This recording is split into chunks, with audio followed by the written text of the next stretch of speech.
kag sa numero 1 sa mga balita subong nga adlaw.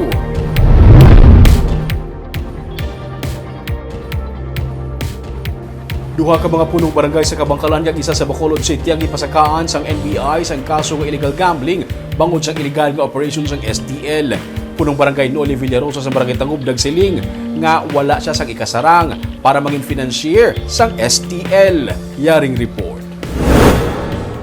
Pebrero 17, may 3 ka mga kolektor nga nadakpan sa entrapment operations ng National Bureau of Investigation angon sa illegal nga STL operation sa Kabangkalan City. Sunod sa kay NBI Bacolod Chief Attorney Renua Baldovino, pinaagi sa among nga operation natukiban nga sa Pebrero 8, may natabo nga meeting sa mismo nga covered court sa Barangay 6 sa Kabangkalan nga ginpangunahan nanday punong Barangay Franz Leonard Sigiro sang Barangay 6 kag punong Barangay Joel Alibango sang Barangay 5. Yara man ang manager sang illegal nga STL operator nga si alias Ma'am kag ang ginakabig sang NBI nga financier nga si punong barangay Noli Villarosa sang barangay Tangub sa Bacolod City.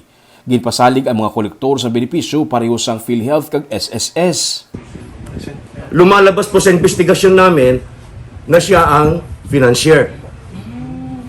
Yung alias Ma'am ang manager niya sa Kabangkalan City at itong si Captains Franz Sigero at Joel Alibango ay mga protector sa illegal STL operation na po yan. Gani kaina sang aga, porbal na nila nga gipasakaan sang kaso ng illegal gambling ang 4. Dugang pagidi Baldovino, nga bulan sang Enero pa lang, nagsugod na si Villarosa sa pagmeeting sa mga punong barangay, kagang amo nga mga punong barangay ang handa nga maghatag sang statement para madugangan ang kaso batok kay Villarosa. Meron na pong mga ibang barangay chairman na willing magbigay ng statement nila to bolster our criminal charge against Mr. Villarosa na nagkaroon sila ng meeting sometime last month, in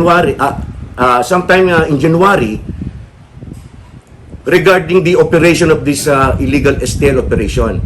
Doon po sa meeting na yon, kinumbinsi ni Mr. Noli Villarosa itong mga attendees ng mga barangay chairman ng Kabangkalan City na okay na silang mag-operate ng STL operation doon. Pero sunod sa kay Villarosa, kung nakigsapol gid man siya sa mga punong barangay sa Kabangkalan, ini ang para sa pagporma sang isa ka party list. Ang amon niya sa barangay politika. Kaya siyempre, ang politika, siyempre ba, ang akon niya politika nga base pala magkapatindo kami party list. Party list.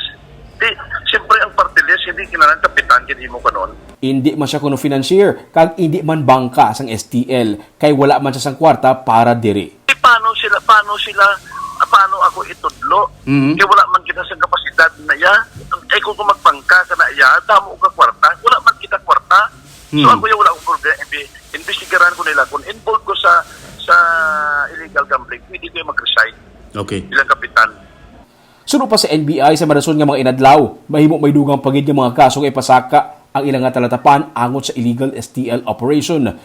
Dugang pa sang NBI nga ang Super Lucky Bigler Incorporated amo lang ang authorized ang Philippine Charity Sweepstakes Office nga maka-operate sa Negros Occidental kag Bacolod City kag ang pag-operate sang iban nga bangka ang makabig nga illegal.